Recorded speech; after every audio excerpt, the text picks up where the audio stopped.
저는 믿음이 없이 한동대를 왔어요. 너무 놀랬죠, 사실. 브레이크가 하나가 망가진 거예요. 왼손이 마비가 된 거예요. 기독교랑 끝이다.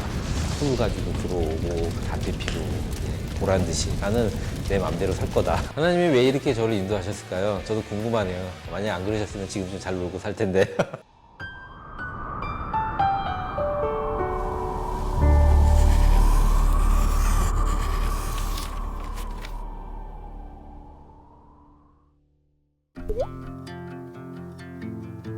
제가 풀타임으로 바꿀 때는 이미 박사과정을 시작한 지 거의 4년 차가 돼가는 거예요. 그래서 이제 그걸 이제 지도 교수님한테 얘기를 했더니, 야, 너는 이미 4년 가까이 박사과정을 했는데 왜 관두려고 하느냐. 조금만 더 해라. 더 하면 너는 졸업을 할 수 있다. 풀타임으로 입사하고 나서도 5년, 6년 가까이 했던 것 같아요. 박사과정만 9년을 했던 것 같은데, 회사 일은 회사 일대로 충실히 해야 되는 거고, 그러다 보니까 좀 그렇게 많이 늦어졌지만 저에게 있어서 제 박사과정을 포기하기는 되게 어려웠어요. 제가 처음에 유학을 왔던 이유는 한동대에서 교수님들에게 받은 사랑이 되게 많았던 것 같아요. 제가 한동대에서 많은 어려움이 있을 때마다 어린 동생처럼 또 자식처럼 저에게 많이 사랑을 베푸셨기 때문에 제가 거기서 감동을 받은 게 많았고, 좋은 멘토가 되고 싶고 좋은 선생님이 되고 싶다라는 생각에서 박사과정을 시작을 했기 때문에, 제가 박사과정을 놓는다는 거는 약간 제가 꿈을 놓는다는 그런 의미였던 것 같아요. 마지막에는 많이 지쳐가지고 안 하던 새벽 기도를 하기 시작했어요. 우리 하나님, 이게 정말 하나님 뜻이 맞습니까? 하나님의 뜻이 아니라면 제가 이 욕심을 내려놓을 수 있는 용기를 주시고, 정말 하나님의 일을 할 수 있는 하나님의 또 계획이 있다면은 다음 학기가 지나기 전까지 공부를 끝낼 수 있는 응답을 주시기를 소망합니다 했는데, 다시 끝이 잘 안 보였었어요. 하나님하고 약속한 시간은 다가오는데 패스도 아니고 페일도 아닌 거예요. 대신에 이제 하나의 조건을 주시더라고요. 논문 하나만 더 쓰면 디펜스를 통과할 수 있게 해주겠다. 하나님하고 약속한 시간 일주일 남겨놓고 끝내긴 했는데, 여전히 그게 이제 커미티에서 통과가 안 된 거죠. 한 분 한 분 패스를 주시면서 마지막으로는 약속한 날 전에 모든 교수님들이 다 이제 패스를 해주셨고, 마지막 절차가 라이브러리에 내 박사 논문을 등록하는 건데, 마치기 한 2시간 전에 모든 과정이 끝났어요. 하나님께서 이 과정을 통해서 정말 나를 쓰시고 싶으신 것 같다라는 그런 생각이 있었습니다. 저는 믿음이 없이 한동대를 왔어요. 이런 학교인지 모르고 학교에 왔다가 너무 놀랬죠, 사실. 기독교 색깔이 너무 강한 거예요. 그러다 보니까 거기서 반감이 너무 많이 생겼던 것 같아요. 모든 사람들은 다 크리스찬이지만 나는 크리스찬이 아니다라는 소외감? 이미 분위기 자체가 제가 소외가 될 수밖에 없는 분위기였던 것 같아요. 그런 면에서 너무 힘들었고, 저와 같은 친구들과 술 마시며 담배 피며 놀던 그런 일상이 많았기 때문에 많은 시간 동안 너무 방황을 많이 했던 것 같아요. 예수쟁이라고 친구들에게 많이 손가락질도 하고 언쟁도 많이 하고, 학교를 옮길 생각을 여러 번을 했죠. 결정적으로 YM 예수전도단 하와이 코나에 한 학기 가는 프로그램이 있었거든요. 제가 이제 1학년 마칠 때쯤 돼가지고 성경에 대한 마음을 좀 많이 오픈했어요. 예수라는 사람이 존재할 수 있겠구나. 나도 하나님을 알고 싶은데 한번 지원을 해볼까? YM을 지원을 했는데, 나는 뭐 믿음도 없고 잘 모르는데 설마 내가 합격이 되겠어 했는데 합격이 된 거예요. 하나님이 계시는구나. 계시니까 내가 알아가니까 나를 이곳에 보내주시는구나. 부풀린 꿈을 갖고 있었죠. 교환학생 비자를 받으러 대사관을 이제 갔는데 21명 중에 한 7명 정도가 떨어졌어요. 비자 인터뷰로. 제가 그 중에 한 명이 된 거죠. 그러고 나서 이제 그쪽 로랭 커니먼 총장님, 목사님의 추천서를 받고 우리 김영길 총장님의 추천서를 받아서 2차 지원을 했어요. 7명을 이제 다시 지원을 했는데 3명이 더 떨어졌어요. 그 중에 한 명이 또 저였어요. 하나님이 계시다라면 왜 나는 이들 중에 또 소외가 돼야 되는가? 기독교랑 끝이다. 나는 이 학교라고 상관없는 사람이다. 나는 내 맘대로 살 거다. 그런 반항을 되게 많이 했던 것 같아요. 내가 왜 이 학교 때문에 내가 무너져야 되는가? 그래서 군대를 가자. 군대에서 다시 수능을 봐서 나는 다른 학교로 가겠다. 교회랑은 무조건 멀리 떨어져 지내겠다 생각을 하고 이제 영장을 신청을 했고, 영장이 나왔죠. 예전에는 1시간에 한 대씩 시내로 나가는 버스가 있었거든요.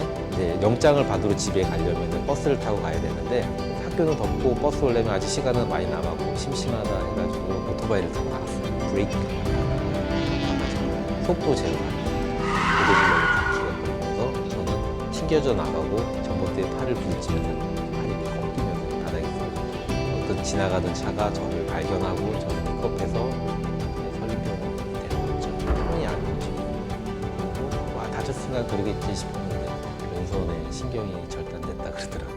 평생 왼손을 이렇게 마비되게 살 수 있다라는 생각이 들더라고요. 양팔을 다 못 쓰고 대소변도 누가 받아줘야 되고 그런 실정이었거든요. 그래서 너무 눈물이 나는 거예요. 삶이 무서우니까 지푸라기라도 잡는 심정으로 다시 한번 기도를 해보자. 낫게 해준다면은 다시 학교로 돌아가겠습니다. 수술 날짜를 이제 잡으려고 하는데 정말 신기하게 놀랍게도 조금씩 신경이 돌아오기 시작하더라고요. 학교 돌아갈 때 맞춰가지고. 그래서 저에게 있어서 하나님은 벌 주시는 하나님이라고 생각했잖아요. 두려움이 항상 있었던 거죠. 아, 이렇게라도 해서 하나님이 나를 붙들고 싶으셨구나. 그런 사랑의 하나님으로 바뀌는데 저는 개인적으로 시간이 정말 오래 걸렸어요. 하나님이 왜 이렇게 저를 인도하셨을까요? 저도 궁금하네요. 만약에 안 그러셨으면 지금 좀 잘 놀고 살 텐데. 우리가 그런 말 많이 하잖아요. 정말 태초부터 계획하셨다고 하는데 정말 하나님이 계획을 하셨던 것 같아요. 저를 되게 불쌍히 보신 것 같아요. 믿지 않는 사람에서 믿는 사람으로 변했으니까 너가 그들의 마음을 조금 더 이해해주고 어루만져 줄 수 있지 않겠는가. 후배님들이 저에게 인터뷰 왔을 때 나는 자격이 안 되지만 응할 수 있었던 거는 그런 꿈을 가지고 있었고 뭐 청년들 만나거나 수련회 가서 만날 일이 가끔씩 있는데 신앙적으로 조금 부족한 친구들에게 조금 더 다가가고 싶고 그들의 얘기를 들어주고 싶고 저의 경험을 얘기하고 싶은 게 하나님이 저에게 주신 또 하나의 달란트인 것 같다는 생각이 듭니다. 그 팀 문화가 저는 되게 좋은 것 같아요. 대학교 친구들 하면 같은 쪽 계열을 일하는 사람들을 많이 알게 되는데 한동대에 있다 보니까 팀으로나 또는 동아리로나 기독교적인 그 모임을 통해서 지경을 넓히는 데 있어서 많은 도움이 된다고 생각하고 다른 분야의 다른 소식을 듣고 다른 경험을 간접적으로 경험할 수 있는 것은 저는 너무 좋은 경험이라고 생각합니다. 하나 이제 기억에 남는 게 구석에 가서 이제 이렇게 막 기도를 하는데 어떤 자매의 손이 이렇게 딱 저의 등을 이렇게 막 만지더라고요. 아, 나는 이 학교에서 되게 외롭고 그런데 한 자매가 나의 이게 등을 만져주는 이런 놀라운 일이 있구나. 나중에 알고 보니까 이 자매가 팀 교수님의 사모님이었던 거예요. 제가 믿지 않는 친구 사람이라는 걸 알고 제가 방황한다는 걸 아시니까 그런 제가 기도하는 모습을 보고 오셔가지고 저를 이렇게 만져주신 거예요. 근데 그 따뜻한 손길이 저는 지금도 생각이 나요. 근데 저는 진심은 통하는 것 같아요. 왜냐면 제가 제 친구들, 선배님들, 후배님들, 그리고 교수님들 이렇게 그 진심을 받았기 때문에 조금씩 열렸던 거라고 생각을 하거든요. 형식적으로 기도해줄게라는 대답보다 이 친구들 위해서 정말 기도를 해주고 이들이 왜 이럴까 판단하기보다는 이 친구들에게 안부를 물어봐주고 조금 더 마음을 열어주는 게 믿는 사람들이 해야 되는 태도인 것 같다라는 생각이 듭니다. It's different라는 말은 결국은 우리 학교 모토와 비슷한 말이잖아요. Why not change the world? 해가지고 세상을 바꾸자는 건데 세상을 바꾸자는 의미는 다른 말로 하면 달라야 된다는 의미잖아요. 선배님은 어떻게 세상을 바꾸고 계십니까? 라는 질문을 많이 해요. 근데 정말 힘든 질문이에요. 세상을 바꾼다는 의미가 거창한 의미지만은 조금은 축소해서 봤으면 좋겠다라는 생각이 들어요. 가정에서 자녀를 잘 키우는 것만으로도 우리가 계속 세상을 바꿔가는 과정이 있는 거고 그 과정이 나로부터 시작되고 정말 작은 것부터 시작함으로써 너무 열매에만 집착하지 않고 나아가는 모습이 세상을 바꾸는 모습이고 다른 모습이지 않을까라는 생각이 듭니다. 한동대학교는 조금 특이한 곳인 것 같아요.